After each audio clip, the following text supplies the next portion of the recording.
que hoy vamos a hablar de cuidar nuestra lámpara, o sea, cuidar nuestro corazón, nuestra vida espiritual. Cuidar nuestra relación con Dios. Cuidar el regalo de la salvación con temor y temblor. Eso significa. Así que primeramente vamos a ir al libro de Samuel, al Antiguo Testamento, y vamos a leer 2 de Samuel, capítulo 22, verso 29. Decía David: tú eres mi lámpara, oh Jehová, mi Dios alumbrará mis tinieblas. En primer lugar, la lámpara para David era su Dios, era Dios mismo como persona. Cuando habla de la luz de Jehová, donde dice, tú eres mi lámpara, oh Jehová, está hablando específicamente de la gloria de Dios, de su resplandor y de su majestad. En otras palabras, lo que la Escritura te está diciendo es que la fortaleza y el poder de Dios en la vida de David constituían su luz y su lámpara. Repito, David pudo ver y experimentar la fortaleza de Dios, la fortaleza de Jehová en los momentos de su angustia y su debilidad. Él pudo decir, mi Dios, mi castillo, mi amparo, mi fortaleza, mi pronto auxilio. El Señor había sido para David su fortaleza, pero también había sido su poder. Y había visto la victoria sobre sus enemigos dentro de Israel y fuera de Israel, con otras naciones. Y el Señor le había dado justamente una estabilidad en su gobierno, en su reino, una victoria, paz por todos lados. ¿Por qué? Porque Dios había sido su poder y su fortaleza. ¿Quién me está siguiendo hasta acá? Quiere decir que la gloria de Dios, que es el hábitat de Él, es el reflejo de su fortaleza y de su poder, son la luz que David tenía. Ahora es interesante lo que dice, tú Jehová eres, ¿qué cosa? Mi lámpara y tu luz. No, volverlo para atrás, volverlo para atrás. Y Dios alumbrará, ¿qué cosa? Mis tinieblas. Por lo cual David entendía que él no tenía luz propia, ¿ok? Sino que él reflejaba la luz de Dios en su vida.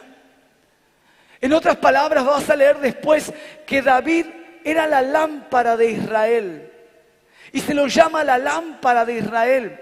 Pero él entendía que él en sí mismo no era una lámpara, sino que él reflejaba la luz de Dios, reflejaba lo que Dios había hecho para la nación a través de él. O sea que él reflejaba el poder de Dios en su vida para la nación. Él reflejaba la fortaleza de Dios en su vida para la nación. Y en otras palabras también, la luz de la gloria representa el conocimiento de Dios.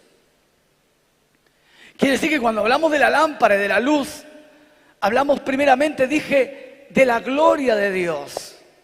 Y la gloria se manifiesta en el poder, en la fortaleza, en todo lo creado. La gloria es el conocimiento de Él.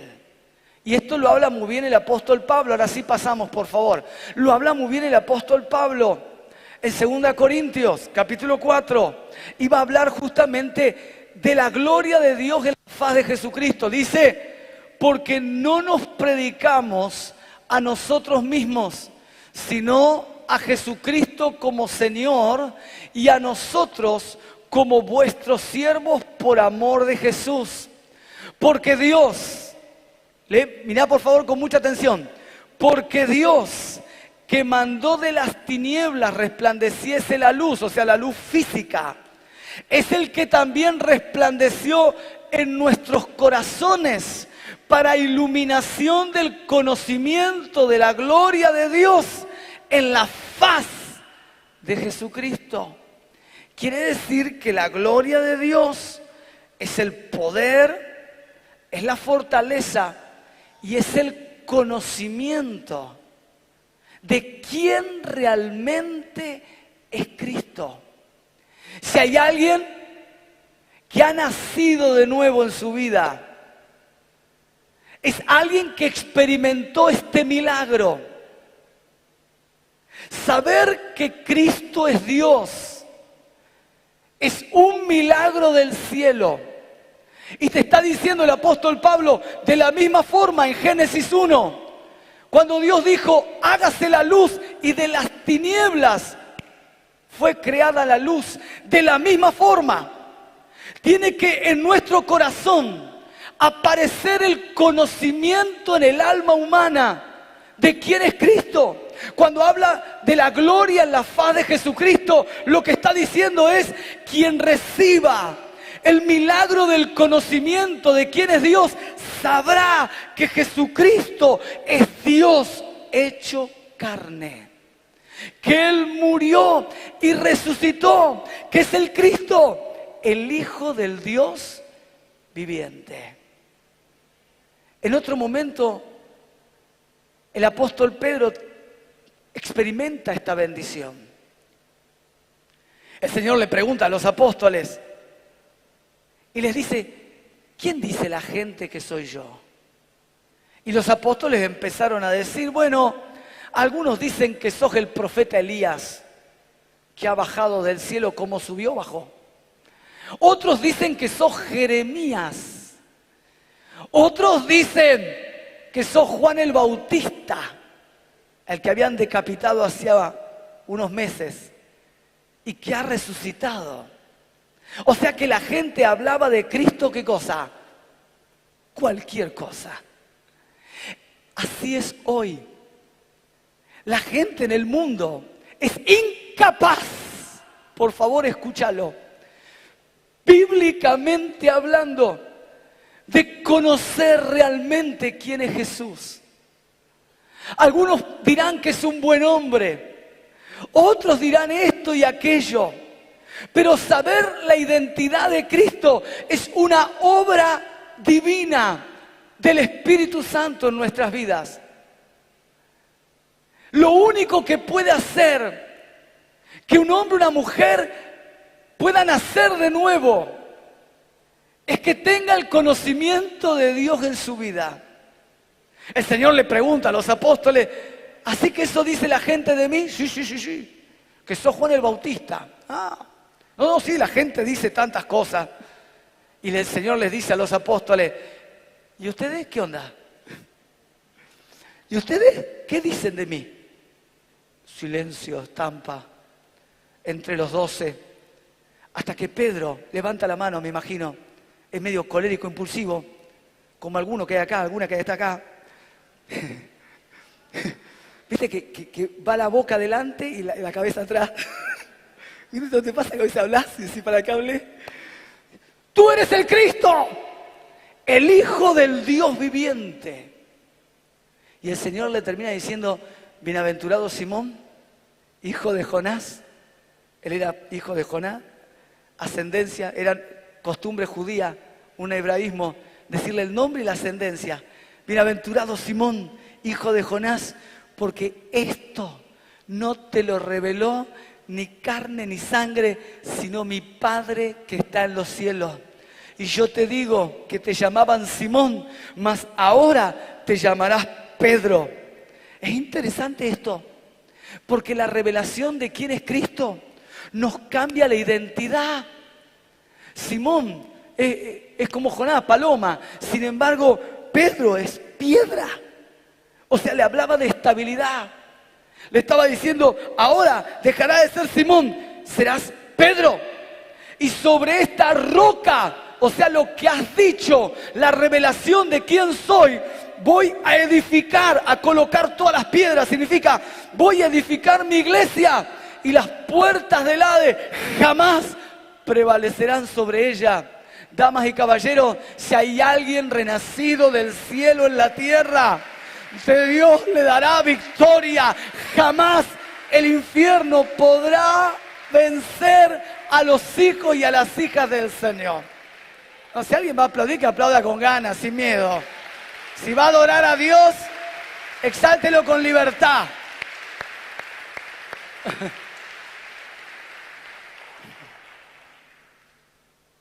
Nuestra primera lámpara es la revelación de Dios en nuestra vida. Y Él va a revelar a su Hijo en nosotros si hay un corazón humilde que se acerca a Él.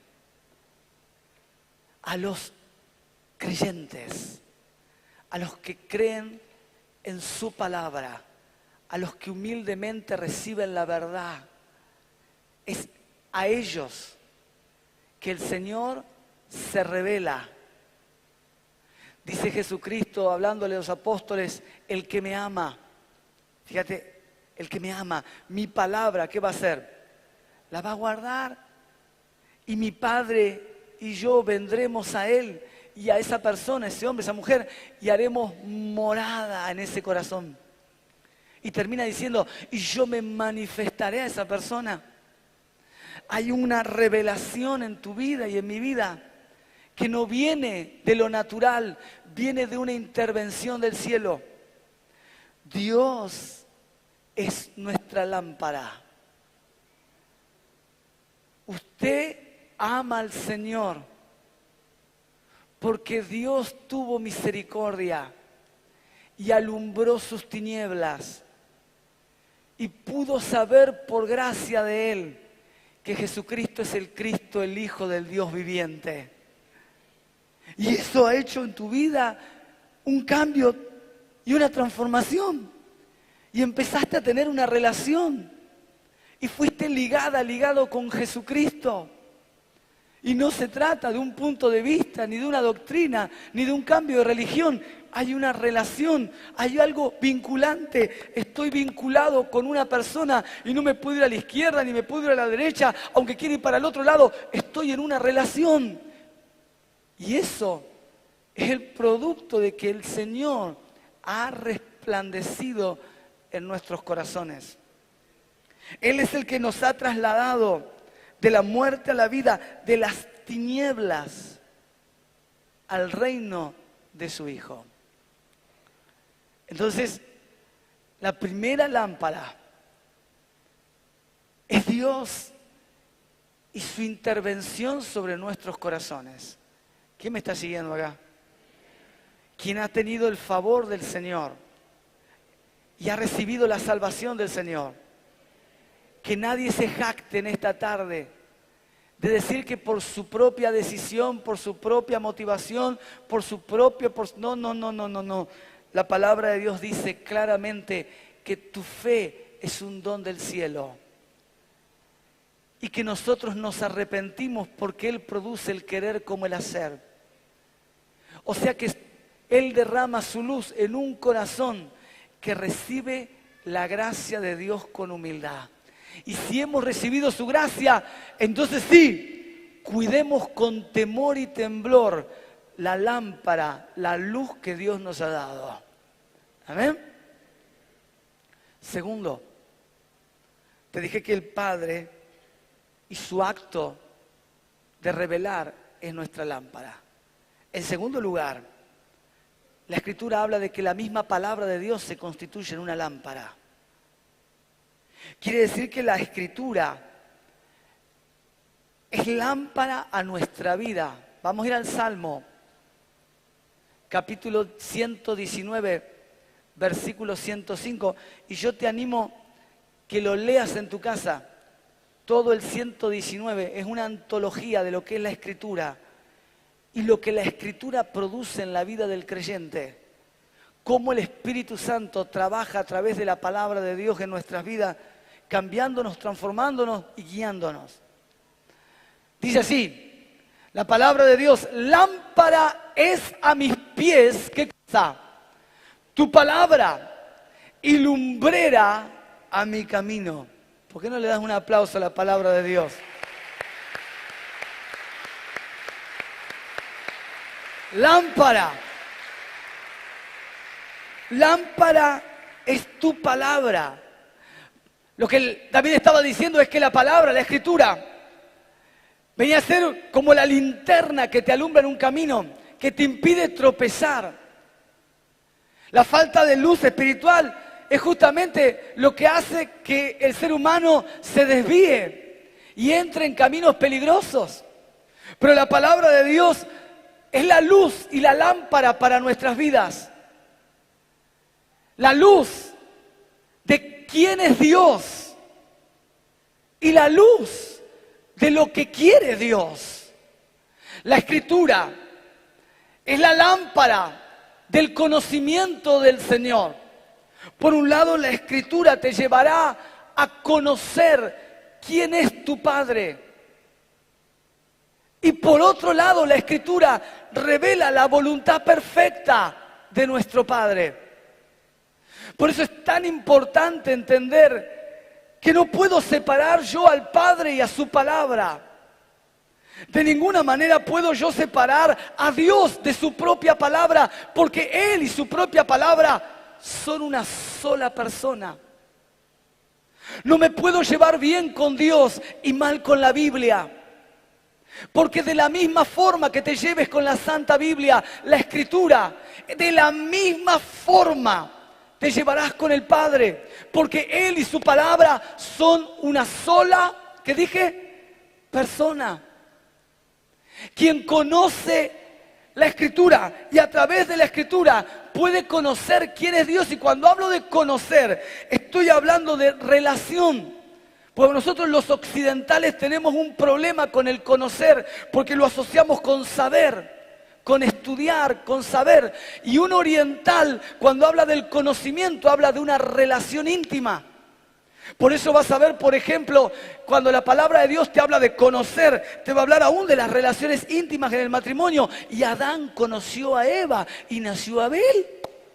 Te está hablando de una relación íntima. La palabra conocer habla de intimidad.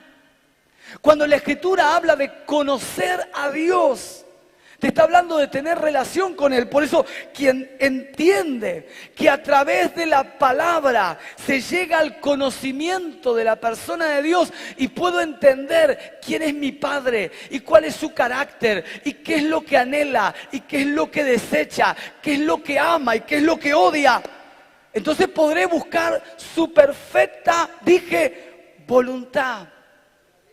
Gloria a Dios. Ahora bien, hay un proceso entre la palabra sabida y la palabra vivida. Repito, hay un proceso entre la palabra sabida y la palabra, vivida. La palabra sabida tiene que transformarse en palabra conocida. Porque solo la palabra vivida y conocida es la que añade fe a nuestro corazón.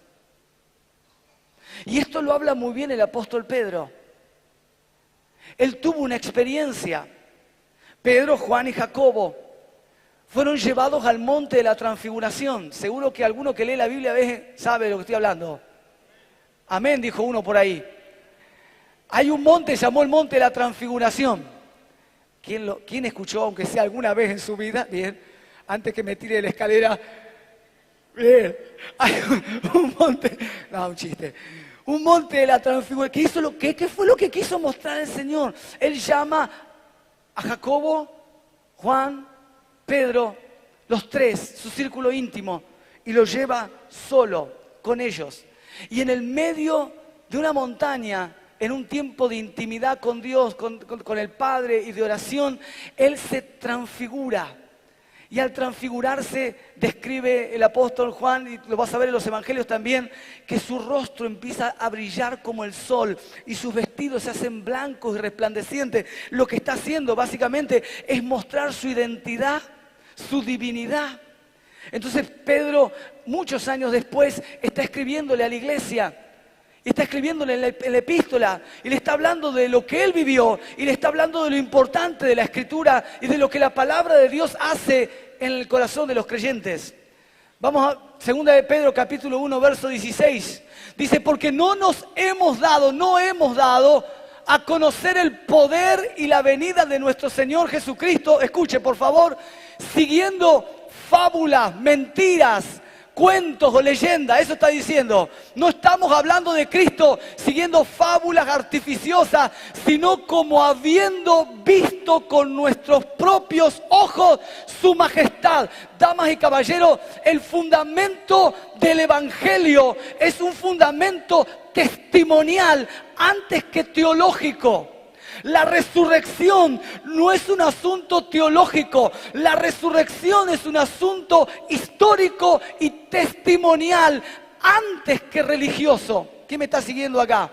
Pedro está diciendo, lo que estamos hablando no es una conclusión nuestra, ni una leyenda, ni una fábula, ni una mentira. No, lo que vimos con nuestros propios ojos. Y está diciendo, sino como habiendo visto con nuestros propios ojos, ¿qué cosa?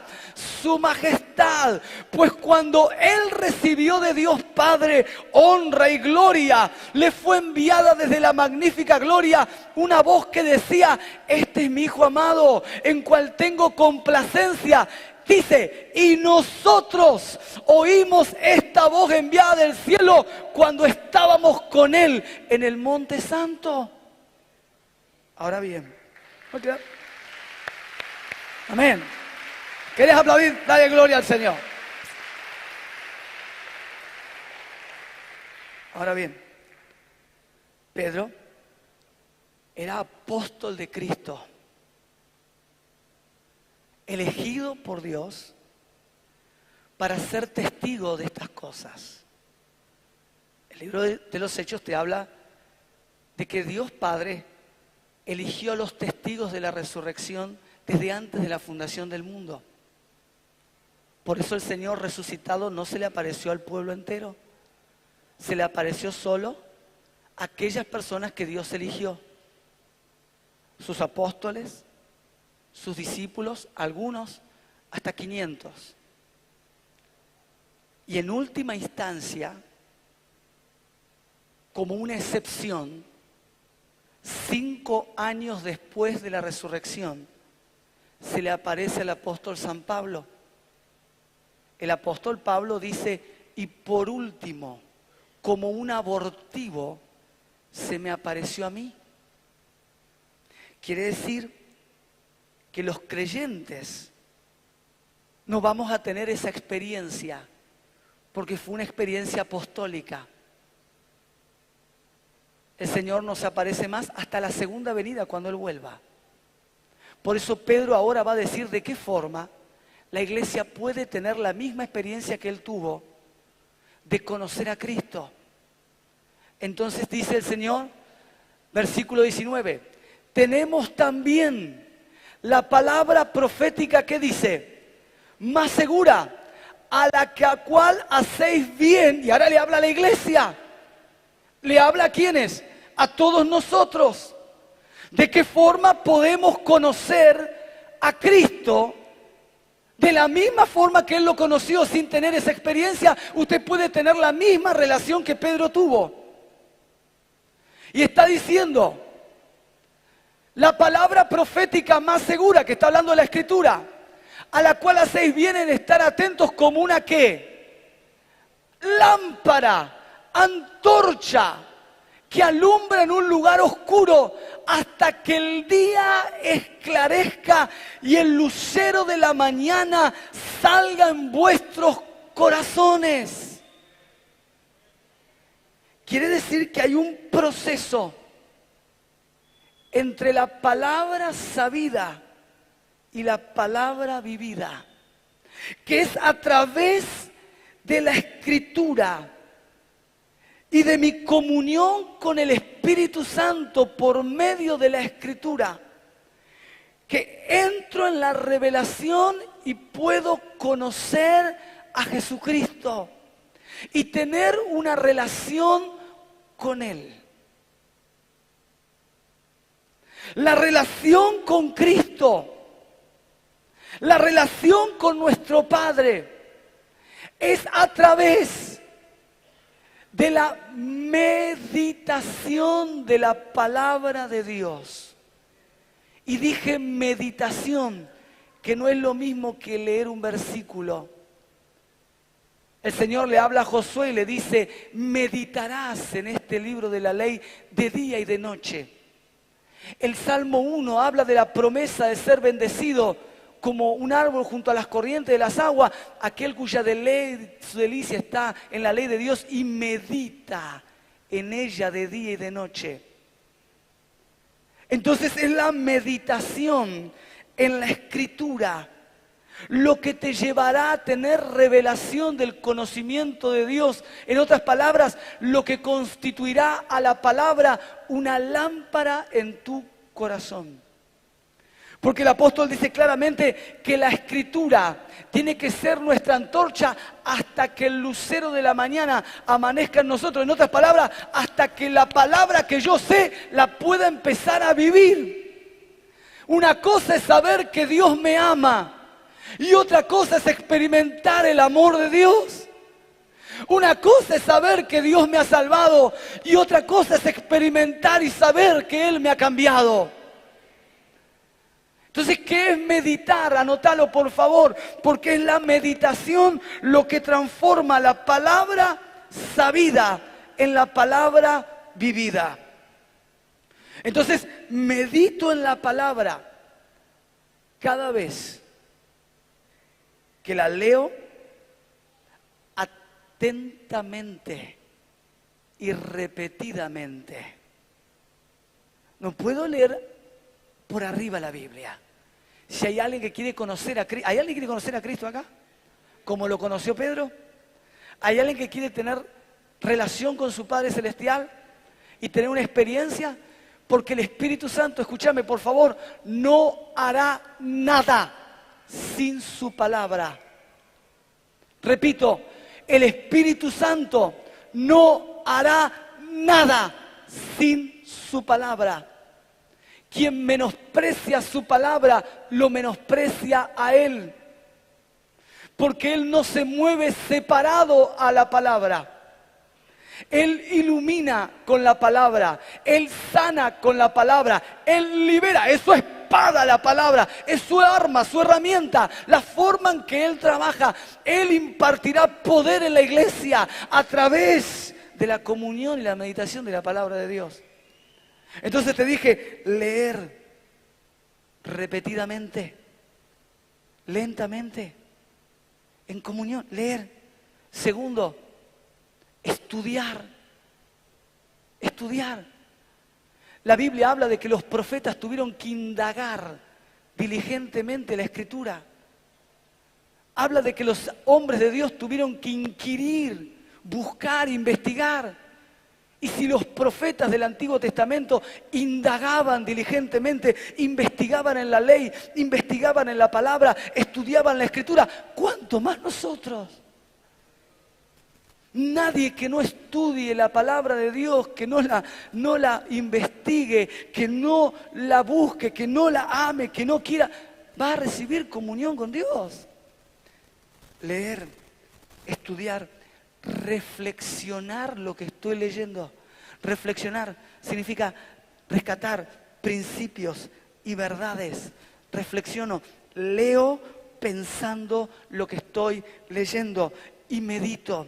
Y vuelto y le doy vuelta y le doy vuelta y le doy vuelta y estás desayunando y le estás dando vuelta a lo que leíste anoche y te fuiste al trabajo en colectivo y estás dándole vuelta en tu cabeza la palabra de Dios. En otras palabras, quien lee, quien estudia, quien reflexiona, escúchame por favor, en comunión con el Espíritu Santo.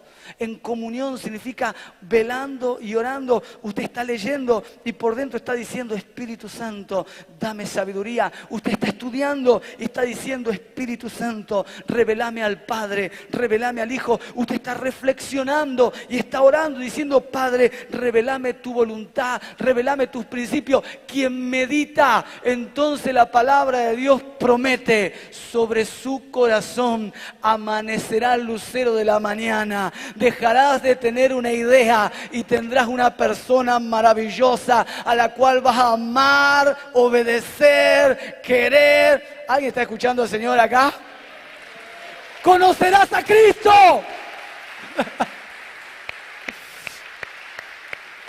aplauso grandote al Señor ahí. La palabra es tu lámpara. ¿Cómo? Alguna vez me preguntan, ¿cómo hago para conocer a Dios? Hijo, sentate, la Biblia y ora. Pero nada, la Biblia, me siento y oro y medito. ¿Y por dónde arranco? Es grande, larga la Biblia, entiendo. ¿Por dónde arranco? Bueno, arranca por Primera de San Juan. No arranques por ningún otro lugar. Para aquel que quiera conocer a Jesucristo y quiera tener una vida espiritual fructífera y ver cambios en su vida, arranque con Primera de San Juan, es la primera epístola. Unos 5 capítulos son. Arranca con un capítulo por día y comenzá a leer Primera de San Juan. Y léelo un mes entero. Te puedo asegurar que al mes te vas a acordar hasta los versículos. Te voy a hablar de un tema y lo vas a saber. Está en el capítulo 1, el capítulo 2, capítulo 3. Y una vez que tengas Primera de San Juan incorporado y meditado y orado, anda al Evangelio de Juan, porque vas a entender las verdades más profundas y más gloriosas que el Señor tiene para darte. Arranca por ahí y vas a ver cómo la palabra de Dios, cuando es meditada, trae luz a nuestra vida. ¿Ok? La Escritura es la lámpara del Espíritu Santo. Tercero, hay una tercera lámpara que Dios puso en el corazón de los seres humanos. Vamos a ir al Proverbio capítulo 20, verso 27. Dice, lámpara de Jehová es el espíritu del hombre. Esa expresión, espíritu del hombre, es conciencia. Anótalo, por favor. Es la conciencia, es el escudriñador de los secretos del ser humano, su ser interior. Lámpara de Jehová es el espíritu del hombre, su ser interior, su conciencia, la cual escudriña lo más profundo del corazón. Dios ha dejado una tercer lámpara, que es tu conciencia. Es importante entender que la conciencia es un instintivo conocimiento del bien y del mal que Dios coloca en todos los seres humanos, que no responde a nuestra psiquis, sino que responde a un legislador que está por encima nuestro y que al ser violada produce culpa, como una alerta, una lámpara roja, una alarma. Todos los seres humanos, te dije, tienen en su corazón innata, por favor escuchá, la ley de Dios y el conocimiento del bien y del mal. Todos, absolutamente todos nacen con un conocimiento de la ley de Dios innata en su corazón, y eso se llama revelación general, donde podemos saber el bien y el mal. Y cada vez que nosotros traspasamos la conciencia, una alarma se prende, que hemos hecho algo malo. Es importante que la palabra de Dios te enseña, y el apóstol Pablo enérgicamente le habla a la iglesia: ojo, no violen su conciencia, ni hagan violar la conciencia de otro, porque la conciencia corre el riesgo de atenuarse, se silencia, al punto tal que se puede silenciar totalmente. La Biblia habla de que la conciencia puede entenebrecerse. Y si yo no la escucho, entonces su sonido cada vez es más lento, más suave, al punto tal que se calla, se cauteriza. La conciencia es un instrumento que Dios usa si está gobernada por el Espíritu Santo.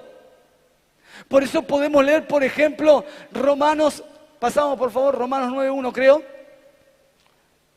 Romanos 9.1, ahí, volvé para atrás. Verdad digo en Cristo y no miento, y mi conciencia me da testimonio en el Espíritu Santo. Por lo cual, la conciencia solo es confiable si el Espíritu de Dios gobierna mi vida. Porque la conciencia sigue siendo imperfecta y humana. La conciencia necesita ser, dije, regenerada, limpiada. ¿A través de qué? A través de la enseñanza y el conocimiento de la voluntad de Dios. Por lo tanto, ese conocimiento general que tienen los seres humanos no alcanza para ser salvos. Pero quien vive esa conciencia de todos los seres humanos, entonces Dios se le va a revelar a esa persona. Dios se le va a revelar y se le predicará el Evangelio porque está listo y preparado para recibir a Cristo. ¿Alguien me está entendiendo acá? Pero hay gente que ha violado su conciencia, que la tienen entenebrecida al punto que está cauterizada. Y su vida no le importa ni la vida de los demás. Estamos viviendo tiempos peligrosos, donde hay conciencias cauterizadas y entenebrecidas. Por eso, como hijos de Dios, tenemos que ser sabios. Y continuamente dije, dejar que la palabra de Dios sea nuestra lámpara. Porque si la palabra de Dios es nuestra lámpara, nuestra conciencia se limpia, nuestra conciencia se regenera. Dice el Señor que Él nos limpia la conciencia de obras muertas, al punto tal que una conciencia redimida por la gracia de Dios, limpiada por la sangre de Cristo, expuesta a la palabra de Dios, se vuelve en un instrumento glorioso y el Espíritu Santo la va a usar para hacer tu lámpara de día y de noche. Cuando entres y cuando salgas, Él te guiará. Amén. ¿Alguien está escuchando al Señor acá? Cuide su conciencia. Hay todo un estudio para hacer sobre la conciencia humana. Hay que cuidar la conciencia. Es un instrumento que Dios va a usar. Porque si la violo, el Espíritu Santo dice, hey, tened cuidado porque se entenebrece y se empieza a silenciar. Al punto tal que se va a cauterizar y ya no será una alerta del pecado. David fue constituido en una lámpara para Israel. Te hablé de 3 tipos de lámparas. Te hablé de que la gloria de Dios es luz para nosotros y es la primer lámpara. Te hablé de la palabra de Dios como la lámpara de nuestra vida y te hablé de la conciencia que Dios ha colocado, que tiene que estar en las manos de Él y cuando es redimida por el Espíritu Santo es útil y se transforma en una lámpara. Ahora, claro, una persona que cuenta con esta luz se transforma en una lámpara para los demás. Al punto tal que el rey David era considerado una lámpara para Israel. Entonces podemos leer, por ejemplo, en 2 Samuel, capítulo 21, él va a la guerra porque era un hombre de guerra, David. No era un rey que se quedaba en el palacio, era un rey que iba a la guerra. O sea, no solo es un rey que hablaba, es un rey que hacía. Repito, no es un rey que hablaba, es un rey que hacía, y él iba a la guerra con sus soldados. Pero claro, los años habían pasado y los años pasan para todo. Si no se enteró, se lo digo. Los años pasan para todo. Y él dijo, ¿saldré a la guerra otra vez?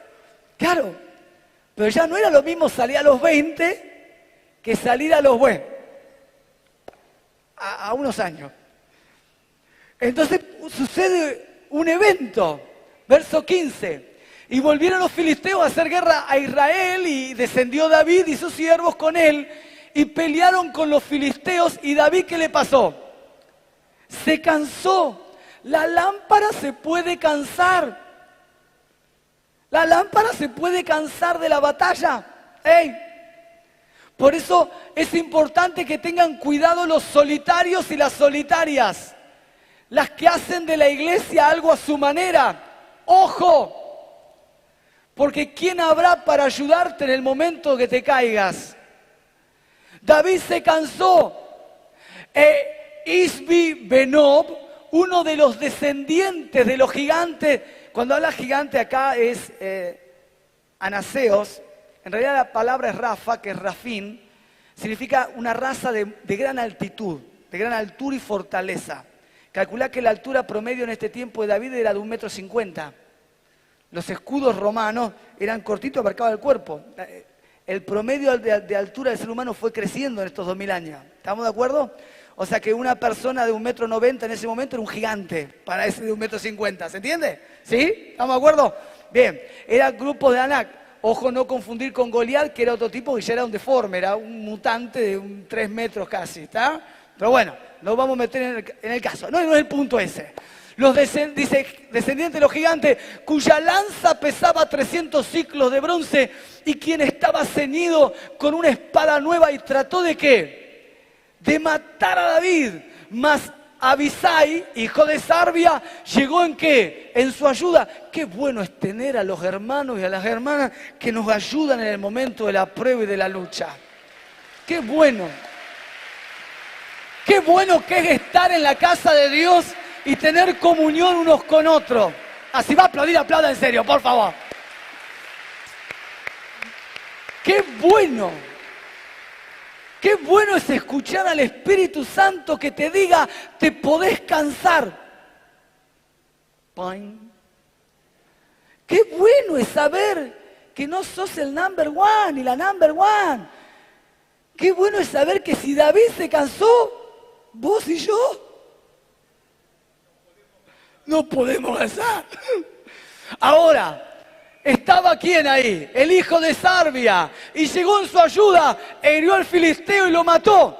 Entonces los hombres de David le juraron, diciendo, nunca más de aquí en adelante saldrás con nosotros a la batalla, no sea que apagues la lámpara de Israel. David se había constituido en una lámpara para la nación. Porque a través de David la bendición de Dios había llegado a Israel. El tiempo de prosperidad, bonanza y bienestar de la nación había llegado a Israel porque Dios lo había bendecido a David. Qué importante es que oremos por nuestros pastores, nuestros líderes, nuestros mentores, aquellos hombres y mujeres que Dios ha colocado en la iglesia, porque son lámparas para el cuerpo de Cristo. Qué importante es cuidar y velar por los hombres y mujeres que nos llevan el alimento, que nos predican y enseñan la palabra de Dios, por aquellos que velan por nuestras vidas. Al punto tal que le dijeron, David, todo bien, pero a partir de ahora te vamos a cuidar. Diga, a partir de ahora, pero con un poquito de gana, diga, a partir de ahora voy a cuidar a mi líder. No salió con todo el esfuerzo. ¿Por qué no salió con todo el énfasis? A ver, a partir de ahora, yo me comprometo en cuidar a mi líder. Un aplauso al Señor.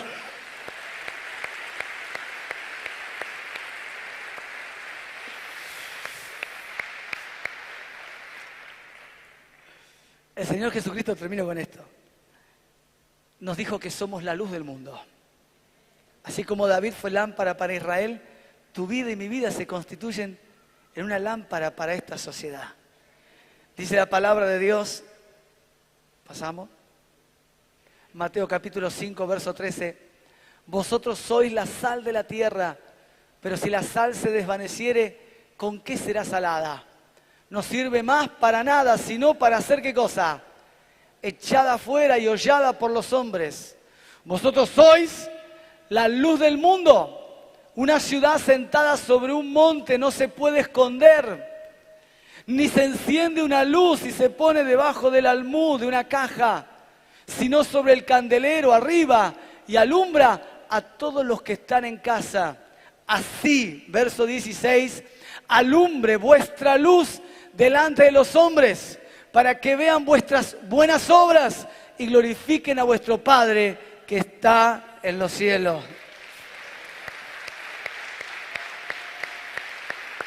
Es hora de alumbrar.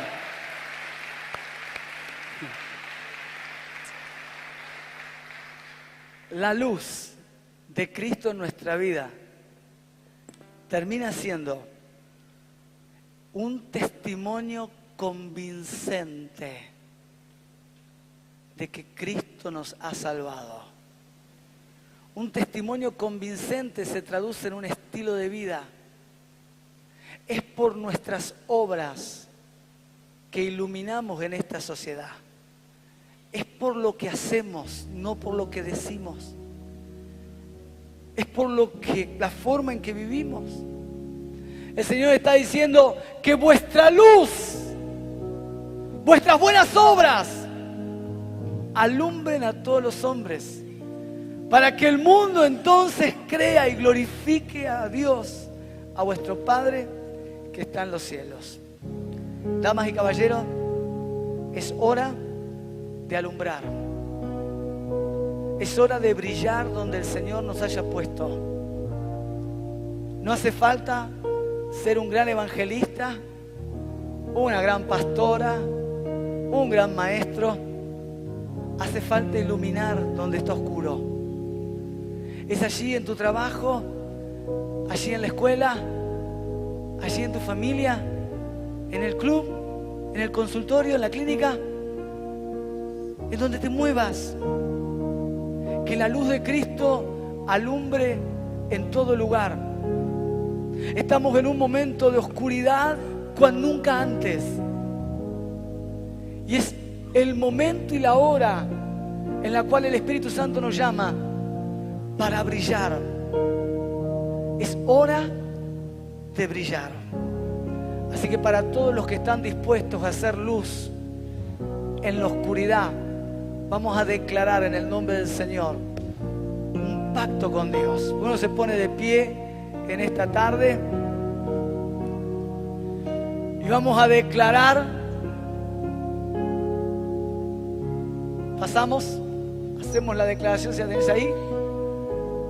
¿Puedes ir conmigo? Declaramos que nuestras vidas serán lámparas encendidas que llevarán la luz de Cristo a cada corazón. Amén. Gloria a Dios. Gloria a Dios.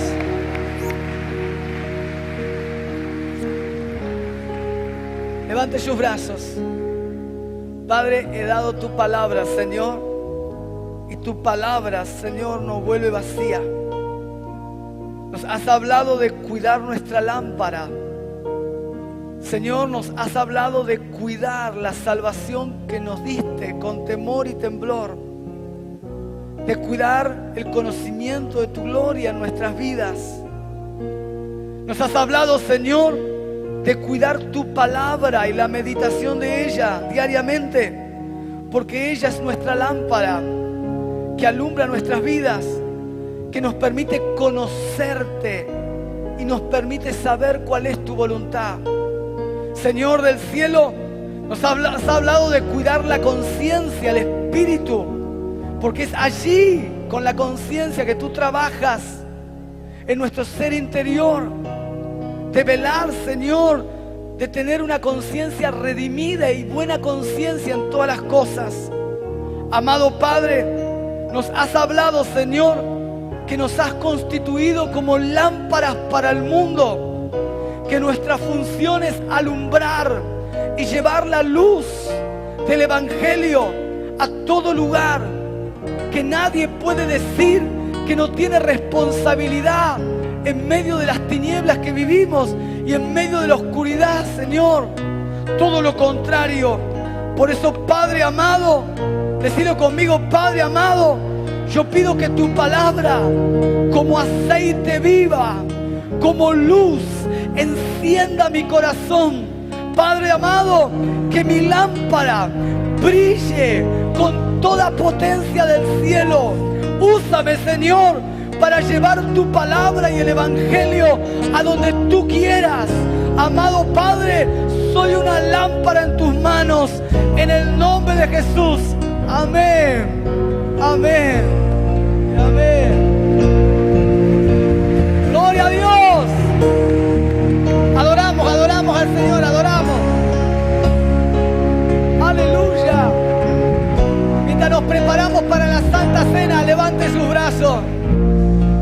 Gloria al Señor. Que la noche que fue entregado, tomó el pan, lo partió, dio gracias y le dijo a los apóstoles que estaban con él, Judas ya no estaba, estaban los 11, tomad, comed, este es mi cuerpo, que por ustedes es partido. Haced esto en memoria de mí. Participamos del pan en memoria del Señor, del nuevo pacto. Hablando de la gracia, hablando de que venía un tiempo nuevo, donde ya no era el mérito del hombre para acercarse a Dios a través de la ley, que era frágil, sino que era a través de un único sacrificio, una vez y para siempre. Y que todo aquel que en Él cree y recibe por fe el regalo de Dios, entonces será salvo. Mas aquella que no cree y rechaza el regalo de Dios, ya ha sido condenado. Así que participemos de la copa. El Señor dice: cada vez que se reúnan y participen de la copa, mi muerte anuncian, hasta que el Señor vuelva otra vez por la iglesia. Y lo maravilloso es que nuestro Señor ya no vuelve para estar en un pesebre, ni vuelve para ser crucificado en una cruz. Vuelve como el Rey de Reyes, Señor de los Señores, para reinar por siempre. Amén. Participemos en memoria del Señor. Todos. ¿Cuántos van a brillar? ¿Cuántos van a hacer luz? Amén. Maravilloso, maravilloso. El Espíritu Santo está obrando en nuestras vidas y su palabra trabajando en nuestros corazones como la luz que va a brillar. Y es normal que veamos cuando somos expuestos a la luz que no todo está en orden en nuestra vida, y es normal. Y lo bueno es que está pasando eso, y es para que cambiemos, para que seamos transformados, para que mejoremos, para que salgamos de un lugar y entremos en otro lugar nuevo de bendición. ¿Okay?